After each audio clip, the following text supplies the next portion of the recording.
احنا دايما بعقولنا وتفكيرنا المحدود ما بنبقاش شايفين الخير فين، لكن دايما ترتيب ربنا بيكون هو الأحسن.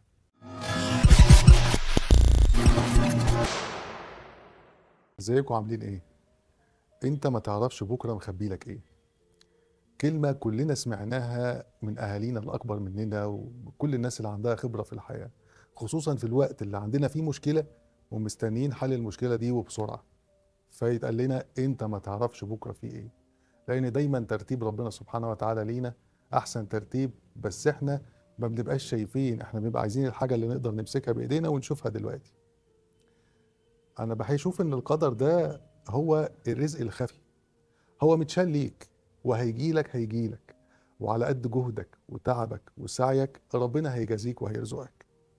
ربنا سبحانه وتعالى قال في كتابه العزيز في سورة العنكبوت الآية 62: أعوذ بالله من الشيطان الرجيم، الله يبسط الرزق لمن يشاء من عباده ويقدر له، إن الله بكل شيء عليم.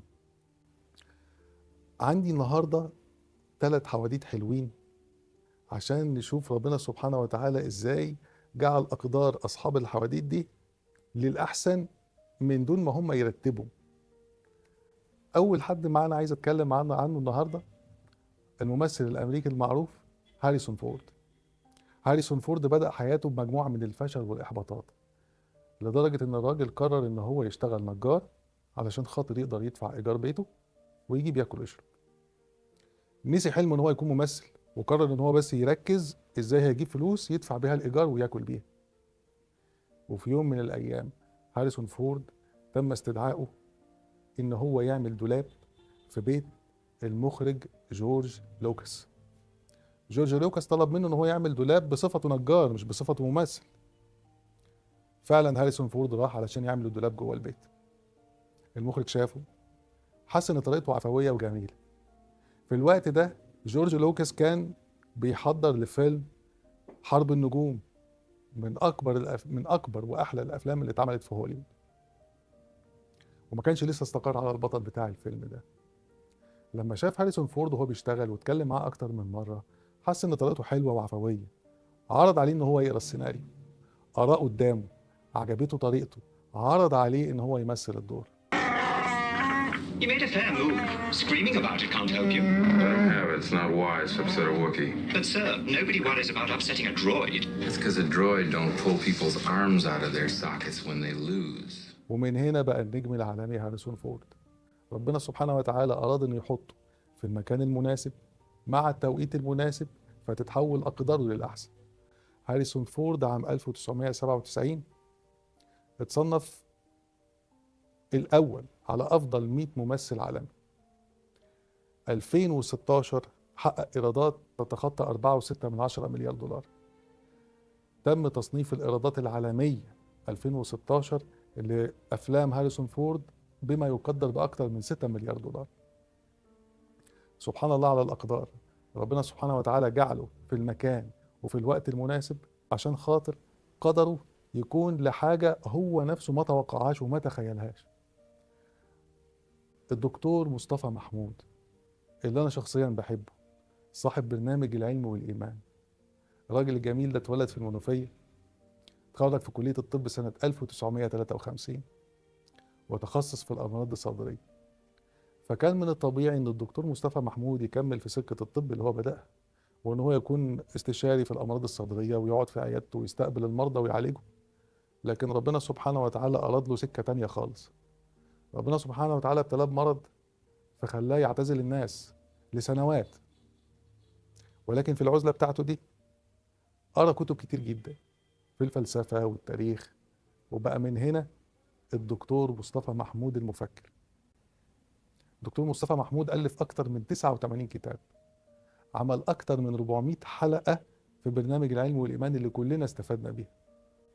الدكتور مصطفى محمود صاحب مقولات شهيرة جدا ومؤثرة في الحياة، من ضمنها إنه المسافة اللي بين العربات في الطريق هياها نفس المسافة اللي لازم تكون بين الناس في العلاقات علشان ما يحصلش تصادمات كارثية. أنا شخصيا لما اشتغلت في مستشفى محمود اللي هو أسسها في المهندسين، ربنا يجعل كل اللي عمله في ميزان حسناته، كان في حيطة كبيرة جدا في أوضة الدكاترة مكتوب عليها قيمة الإنسان هي ما يضيفه إلى الحياة ما بين ميلاده ومماته. الدكتور مصطفى محمود، ربنا يا رب يجعل كل اللي عمله في ميزان حسناته. مستشفى محمود دي من أحد الصروح الخيرية اللي هو عملها، وأنا شخصيا اتشرفت إن أنا اشتغلت فيه. الدكتور مصطفى محمود هو صاحب المقولة الجميلة، يقول لك: لو كانت الأشياء المادية أكثر قيمة من الأشياء المعنوية لما دفن الجسد في الأرض وصعدت الروح إلى السماء. ربنا يا رب يرحمه رحمة واسعة ويجازيه عننا كلنا خير الجزاء. سبحان الله، الدكتور مصطفى محمود وقصته دي بتقول: رب ضارة نافعة. المرض اللي خلاه طريح الفراش وفي عزلة عن الناس لسنوات جعل منه المفكر العبقري الدكتور مصطفى محمود، اللي لولا المحنة اللي هو مر بيها والعزلة اللي قعد فيها ما كناش شايفين الدكتور مصطفى محمود دلوقتي في البرامج بتاعته، رحمة الله عليه. إدوارد سعيد، البروفيسور الأمريكي فلسطيني الأصل، اللي مر بمحنة كبيرة غيرت له حياته. اضطر هو وأهله من هو صغير إن هو يغادر فلسطين من 1948. راح أمريكا لاجئ، بس ده خلاه يدرس وبعد كده يدرس في أكبر جامعات في أمريكا.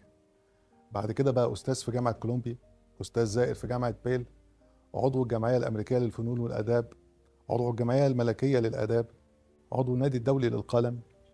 الراجل ده كان قارئ باللغة العربية وكاتب باللغة العربية.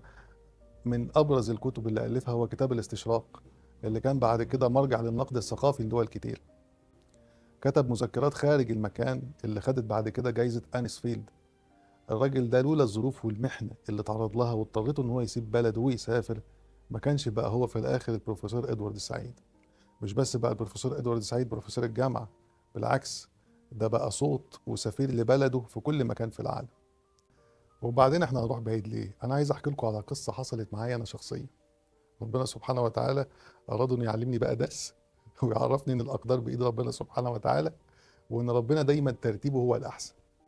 انا اتخرجت من كلية الطب سنة 2006 وكنت من اوائل دفعتي، وكان ترتيبي على الدفعة رقم 15.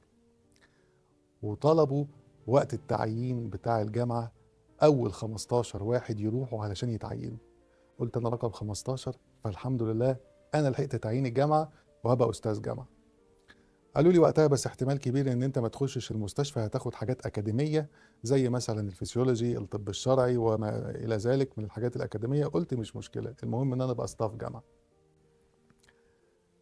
رحت لقيت عميد الكلية بيعتذر لي وبيقول لي: لأ، أنت مش ال 15، أنت ترتيبك ال 16. قلت له: ازاي يا فندم، انا ترتيبي رقم 15 على دفعتي. قال لي: لا، في حد من الاكبر منك بترم واحد نزلناه عليكم في الترتيب بتاع الدفعه بتاعكم، فبقى انت رقم 16 وللاسف مش هينفع تتعين معانا في الجامعه. في الوقت ده انا زعلت جدا وروحت زعلان جدا، وحسيت ان سبحان الله الترتيبات كلها باظت. طب انا بره جامعه هعمل ايه؟ هشتغل ايه؟ هروح فين؟ قعدت 6 شهور متضايق جدا وزعلان جدا من الموضوع ده. جالي في الوقت ده تكليف في وزارة الصحة، فرحت اخدت التكليف بتاعي. تشاء الأقدار بقى إن بعد 6 شهور يتصل بيا مكتب عميد الكلية: أيوة يا دكتور شريف، تعالى اتفضل، في 4 وظائف فاضيين، ممكن حضرتك تيجي تختار واحدة فيهم. طب إيه هي الوظائف الفاضية؟ قالوا لي لما تيجي هتعرف. رحت تاني يوم فعلا مكتب عميد الكلية، لقيت إن في 4 وظائف فاضية. أنا في الوقت ده ما كنتش أحلم إن أنا آخد وظيفة فيهم. لقيت وظيفة فاضية في قسم جراحة العظام، ووظيفة في قسم الجراحة العامة، ووظيفة في التخدير، ووظيفة في الطب الشرعي. قالوا لي إن في ناس من دفعتك استقالوا وإحنا محتاجين ناس في الأماكن دي. سبحان الله، ربنا أراد إن أنا آخد جراحة العظام لما أتأخر 6 شهور، لو أنا مستعجل وعايز أبقى مع دفعتي في ال6 شهور اللي عدوا وأبقى بدري، كنت أخدت حاجة غير جراحة العظام، وأخدت حاجة أكاديمية ما كنتش مارست الطب بإيدي، ولا اتمتعت المتعة اللي أنا اتمتعتها قبل ما كنت مارس الطب بإيدي، ولا أخدت الخبرات اللي أنا أخدتها من الجراحة. ودخلت قسم جراحة العظام، وسبحان الله ربنا جعل التأخير ده لحكمة أنا ما كنتش شايفها، وبعد كده عرفت. يعني أنا أخدت مكان أحسن. ناس زمايلي من دفعتي اللي كانوا تعينوا قبلي من 6 شهور كانوا عايزين يبدلوا معايا، يقولوا لي: طب تعالى أنت خد الحاجات الأكاديمية وإحنا ناخد جراحة العظم. قلت لهم: خلاص، هو العميد قال لي هتاخد يا ده يا ده، فأنا خدت جراحة العظام. سبحان الله، لعل ربنا سبحانه وتعالى جعل التأخير ده لحكمة. طبعا أنا ما كنتش شايفها وقتها كنت زعلان، بس احنا دايما بعقولنا وتفكيرنا المحدود ما بنبقاش شايفين الخير فين، لكن دايما ترتيب ربنا بيكون هو الأحسن. سبحان الله، ربنا سبحانه وتعالى ليه حكمة في أقدارنا كلها. احنا بس أوقات ما بنبقاش عارفين وما بنبقاش شايفين، وبنبقى دايما مستعجلين. لا تعجلن فليس الرزق بالعجل، الرزق مكتوب في اللوح مع الأجل، لو صبرنا لكان الرزق يطلبنا، ولكنه خلق الإنسان من العجل. دايما ربنا سبحانه وتعالى يا رب يخلي أقدارنا كلها دايما للأحسن. في دايما كده كمان أقدار مخفية كده حلوة عايز أتكلم عنها، إحنا للأسف أوقات ما بنبقاش شايفينها. الصحة والستر وراحة البال، دفى العيلة والولاد، دي كلها حاجات ربنا سبحانه وتعالى بينعم علينا بيها، ولكن إحنا مع الوقت بنعتبرها زي الحق المكتسب اللي هو وجودها بقى عادي في حياتنا، وهو ده العادي. ولكن دي من الحاجات اللي دايما لازم ناخد بالنا منها، نبقى شاكرين دايما ربنا عليها وحامدينه. وشكر ربنا سبحانه وتعالى على النعمة مش بس بان احنا نقول الحمد لله. ربنا سبحانه وتعالى قال ايه؟ وقال واعملوا آل داود شكرا. العمل هو خير وسيلة للشكر، العمل هو خير وسيلة للشكر والحفاظ على النعم. ربنا يا رب يديم علينا نعم وفضله، ويجعل دايما أقدارنا للأحسن. في الآخر خليني أقول لك حاجة بسيطة جدا، ربنا سبحانه وتعالى في إيده كل الأقدار والأرزاق. اوعى تفتكر إن رزقك في إيد حد أو مصلحتك متوقفة على رضا حد عنك. اعمل اللي عليك وبس. اوعى تفتكر إن رزقك في إيد مديرك اللي فوقك أو في زميلك اللي معاك في الشغل. اعمل اللي عليك وما تفكرش في أي حد حواليك، وتأكد إن ربنا سبحانه وتعالى هيرزقك وهيجازيك على قد سعيك. أهم حاجة إن أنت ما تستعجلش. أشوفكم على خير.